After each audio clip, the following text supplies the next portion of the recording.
The heavens and the earth were completed in all their vast array. This is the word of the Lord.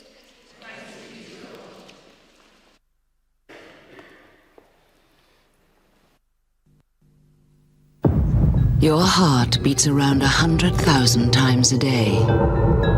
Your eyes take in more information than the largest telescope known to man. Your lungs inhale over 2 million liters of air every year. Your hearing is so sensitive, it can distinguish between hundreds of thousands of different sounds. Your brain is more complex than the most powerful computer. You're amazing. We want you to stay that way.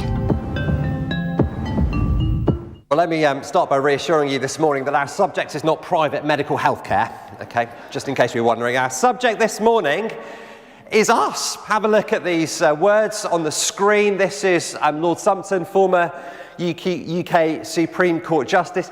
He's speaking in the context of a live TV debate a little while ago, debating the rights and wrongs of the government policy to lock down during the pandemic. And he argues that the decision to lock down, he says it's wrong and harmful. He says what we should have done instead, we should have sacrificed the vulnerable and the weak and the elderly, he says, for the sake of the greater good. He says, I don't accept that all lives are of equal value, at which point live studio audience erupts into moral outrage. One lady called Deborah speaks for many. She was a cancer patient and so very vulnerable to COVID. She confronted Sumpton on air, with all due respect, I am the person you say their life is less valuable. And then she continued, who are you to put a value on life? In my view, life is sacred. All of life is worth saving, regardless of what life it is people are living. And the question we're asking this morning is, why do words like this touch such a nerve? Why do we have just such an extreme reaction of indignation to the idea of any kind of inequality? Where do those instincts come from? And are those instincts based on anything solid and substantial? We're in the book of Genesis. We've called this series Foundations for a Flourishing Life, because the conviction is that these opening chapters of the book of Genesis are the sort of foundational building blocks of reality. Creation, identity, work, marriage, human rights, the reality of our broken world. All of it is here, and the contention is that without these chapters, you will never make sense of the Christian faith, and even more than that, you will never ever make sense of life. Two things this morning. Here's the first thing. It's the beeper advert. You are special. Now, if you were here last week, we began to see, I think, something of how beautifully crafted and put together these opening chapters of the Bible are. The first 3 days, however you want to define day, and we haven't got time to get into that now, but the first 3 days all about forming. The second set of 3 days all about filling. So God forms the structure of creation, and then he fills the structure of creation. It's a highly stylized account to convey the idea that there is order in our universe. Okay, no wonder so many of the early scientists were Christians, because they believed in a God of order. And I want to suggest we see that same orderliness, that same literary artistry as we come now to day 6, however you want to define the days of creation and humanity. Just look down with me. If you've closed your Bibles, you need them open. Page 3. It's like a giant sandwich. Can you see 24, 25? You have the living creatures and the animals are created. At the end of the reading, 29 and 30, the living creatures and the animals are fed. Come into the middle with me, 26 and 28, the next layer into the middle, humanity given dominion. What do you get right at the center? What is the big focal point? God created mankind in his own image. And this just fits with how anthropocentric the whole creation account is, even before we get to the creation of humanity. I don't know if you've ever thought about this before, but Genesis 1 is so selective and slanted in its reporting of creation. It is not here to answer the how questions. It's not here to answer the big questions of science, but its interest is to focus on those aspects of creation that are most directly relevant to human beings. So, for example, the focus of attention on earth as our home. Have a look at verse 16. The stars, are they not covered so astonishingly briefly? And he made the stars. An astrophysicist might be slightly disappointed with that. But the author, he's interested in those aspects of creation that focus on humanity, that are relevant to human beings. The plants, not classified as mosses, grasses, ferns, as you would find in a science textbook. But the writer is not interested in that stuff. He's only interested in what we eat. You might say that he writes not from the aspects of a botanist, but from the perspective of a chef. And the same is true of the animals. When the sun and moon are described, very little to interest astronomers. The emphasis merely on their role as lights and clocks for humanity. Can you see just how human-centered this all is? Where are the black holes? Where are the dinosaurs? Where are the infinite distances? And so we dismiss this and think, well, this is pre-scientific. But the author's being deliberately selective and deliberately human-centered because he has a message, and the message is, or one of the key messages, that humanity has an incredibly important place in God's creation. Do you get this? The pinnacle of creation is not out there. The pinnacle of creation, as hard as it is to believe, is not in Scotland. The pinnacle of creation is right here in this room.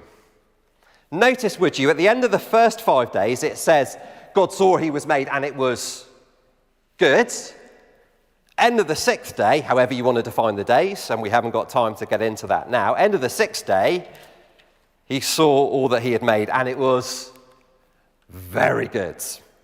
Notice of the animals, 24, let the land produce living creatures, but of human beings, 26, let us make mankind in their image. Humanity and animals, we have so much in common. What is it? Chimpanzees and humans share 98% of our DNA. You might think that it's more than that if you've got children. Humanity and animals have much in common, both made on the sixth day, both blessed by God, but humanity uniquely made in the image of God. Notice 26, not just let there be, but let us. You will not find that let us anywhere else in the book of Genesis. You cannot help see this focus, this importance of humanity. How did the Bupa advert put it? You're amazing. Or if you want it in the words of Shakespeare, this is Hamlet, what a piece of work is a man, how noble in reason, or we could say woman, sorry for the lack of gender-inclusive language in the 16th century. What a piece of work is a man, how noble in reason, how infinite in faculty, in form and moving, how express and admirable, in action, how like an angel, in apprehension, how like a god. You are special, yeah? It is possible, though, that there is someone here this morning who doesn't feel very special.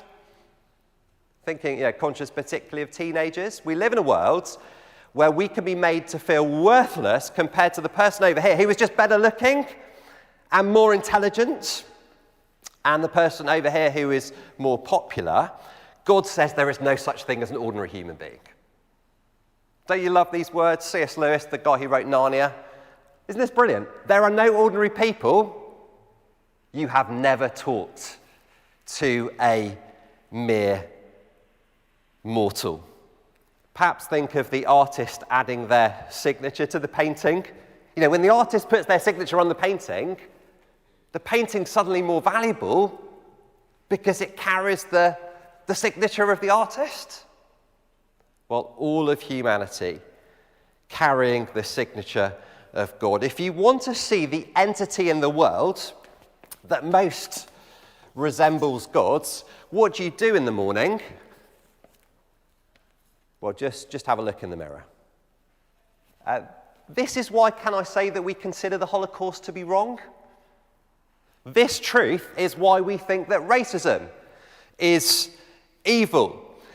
This is why we think that nobody deserves to be squashed and trampled just because they're smaller or more vulnerable or poorer. This is why that studio audience, and I'm guessing a lot of them weren't believers, but this is why that studio audience at the start reacted with such indignation. This is why Deborah, who I'm guessing might never want to use that word sacred in any other context in life, suddenly reaches for that word sacred when it comes to describing human life. I was reading something this week about just an atrocities and war crimes committed. And this government in question were encouraging their supporters to commit these atrocities. And the way that they did that was by making a point of calling their opponents rats. Can you see the logic? As soon as you remove this truth, and as soon as you dehumanize people, well then just crack on and treat people how you want to treat people. But of course, on the flip side, it is recognizing that all people are made in God's image that will make us treat people with real dignity. I remember my previous church in Cambridge, there was a homeless guy who used to come in regularly, and he was shown lovely friendship and support. And at one point, the homeless guy, he asked the Christian who was particularly looking after him, "Why are you doing this?" To which the Christian guy responded, "Because you're made in the image of God." Here is a truth for the disabled person. Here is a truth for the person caring for a loved one with dementia. Here's a truth, I'm not sure which camera to look at, but here's the truth for the person watching on the live stream this morning because you're too weak to come out of the house. Here is a truth for the person with an eating disorder or with poor mental health. Here's a truth for the person who is dying. You are made in God's image.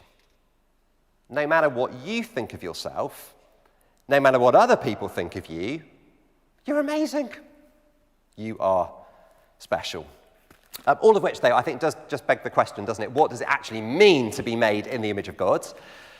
So, is it, I'm an intelligent being? Or, could it be that, I'm a spiritual being, I have capacity for having a relationship with God? Or is this talking about responsibility that we have as human beings? And all of those things have some truth in them, but what we should be really interested in is how the author of Genesis defines what it means to be made in the image of God. And when we look closely, the thing that the author stresses above anything else is our kingly status and role. Last week, we saw that God is the ruler of the universe. He's the capital R ruler. And so to be made in his image is to rule under him, to be his representatives in the world. So if you have a look at 29, I think it's very easy just to skip over that word seed, isn't it, in verse 29? Yeah, maybe that's just a throwaway word. But could it be that seeds imply agriculture? Human beings, we divert rivers.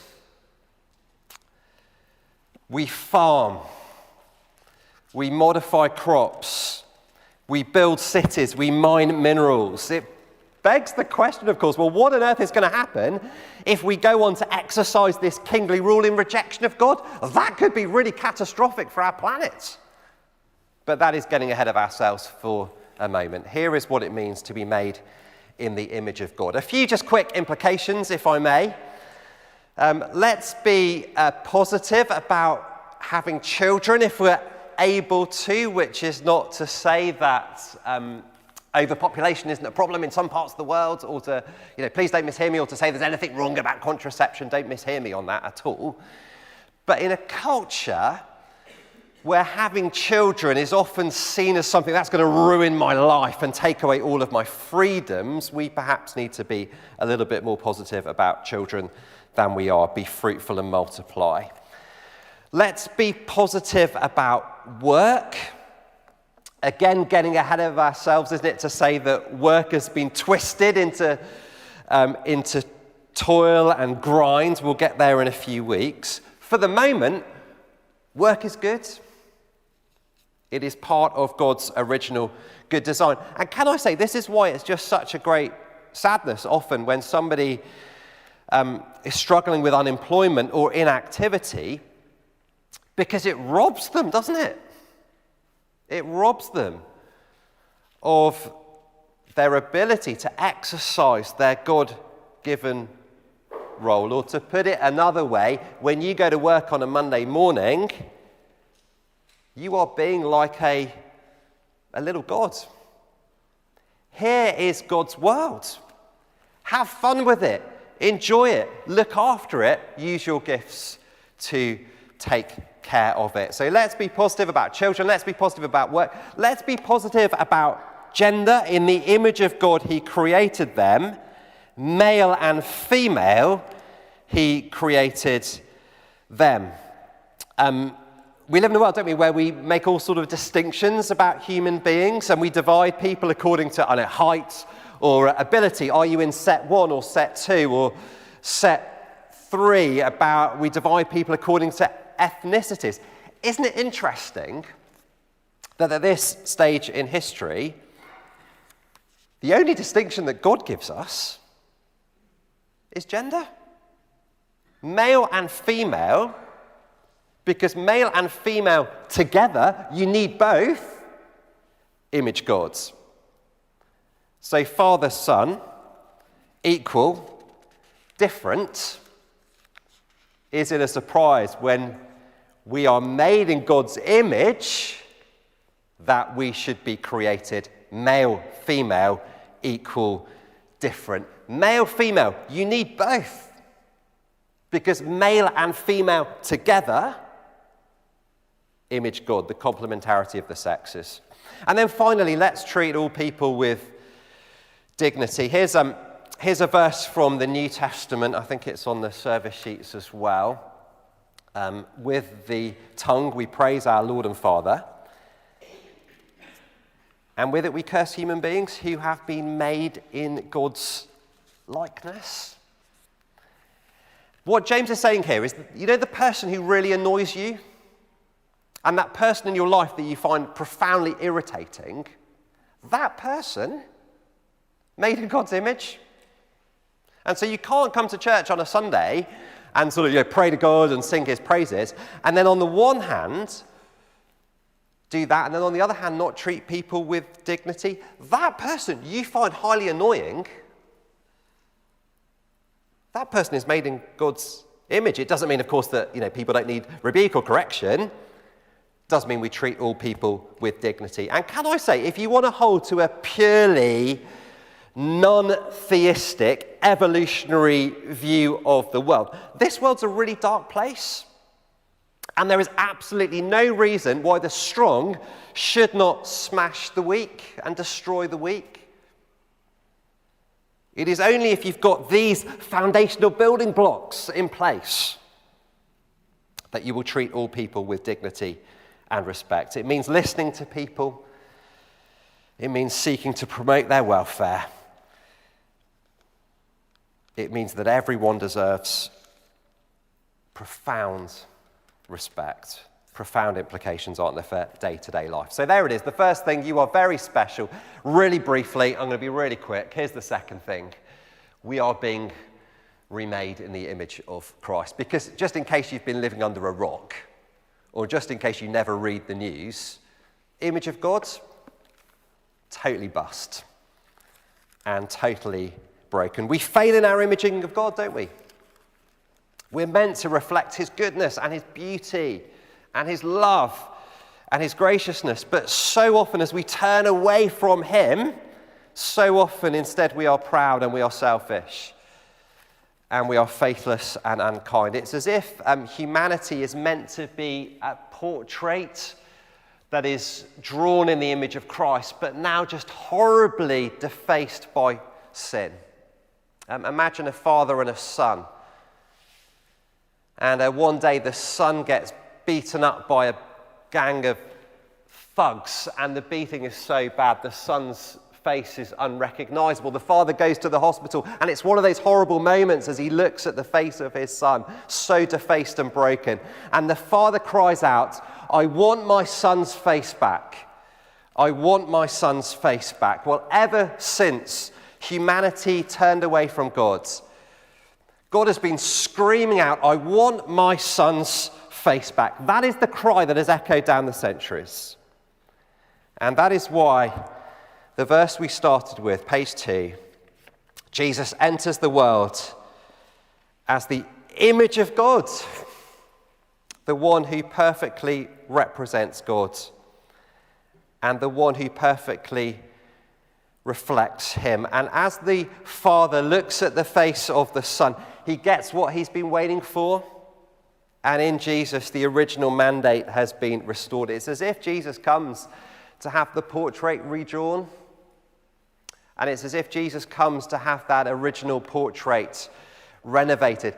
He comes to show us what it means to be in the image of God. And he comes to remake broken images into what we should have always been. I love the verse that we had, page 2 of the service sheets, just after the confession this morning, talking about God's work of transformation in our lives, in the life of the believer. And in order to do that, isn't it interesting how the Apostle Paul, where does he turn back to for this, the basis of this work for transformation? The God who in the beginning said, "Let there be light." He's the God who brings illumination and order to a dark, broken world. And he is in the business of doing that today, restoring broken images to the image of his Son. Isn't it a beautiful thing? Sorry for talking about my previous church in Cambridge again, but just as we finish, a number of years ago, we had a big building project. There was scaffolding all up over the building, and you can see City Centre Church. So there's the shopping centre, loads of footfall. And I love the banner, massive banner up on the side of the church. We restore buildings, God restores lives. And it may have sounded like hype, but it's true. For the God that we're talking about is the God who said, "Let there be light," and the one who is in the business of taking broken images and restoring those images to the image of his Son. In Jesus, as we come to Jesus, we can once again be the image of the invisible God. Amen. We're going to sing about that now. Let's stand. We're going to sing as we finish.